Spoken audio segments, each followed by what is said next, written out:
Mikabat na sa apat ka lungsod ang naapektuhan sa daot nga panahon sa East Coast sa Davao Oriental. Sa ulahing record, nagpabiling usa ang kumpirmadong patay samtang duha pa ang padayong gipangita. Busag ipaniguro sa Provincial Government of Davao Oriental nga mahatagan og hinanaling tabang ang mga apektadong residente. Nakatutok si John Paul Seniel. Sa unang distrito sa Davao Oriental, subay sa tala sa Provincial Disaster Risk Reduction and Management Council, na sa 13 kabog pamilya ang naapektuhan sa daot nga panahon. Apektado ang duha ka barangay sa Caraga nga mao ang Santiago ug ang poblasyon.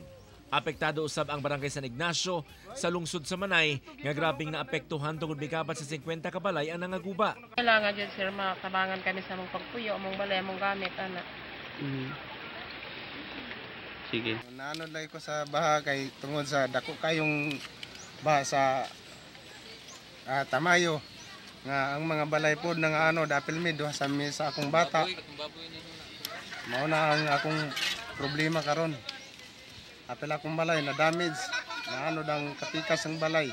Samtang tulo ka barangay ang apektado sa Tarragona nga mao ang dadong maganda og poblasyon. Ug sa Baganga, din apektado ang sitio Tigbawan, kaatihan sa Barangay Binondo ug Barangay Mahanob.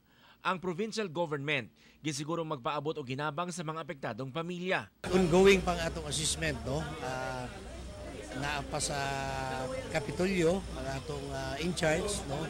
Ginakuha pa nato ang mga data, but definitely we will extend assistance sa pagkakaroon nagpapaking na tao mga food packs. So at any given time pwede nato i-release sa mga victims sa calamity. Sa ulahing tala sa Provincial Disaster Risk Reduction and Management Council, usa ang kumpirmadong patay samtang duha pa ang ginapangita. Ako si John Paul Seniel para sa One Mindanao.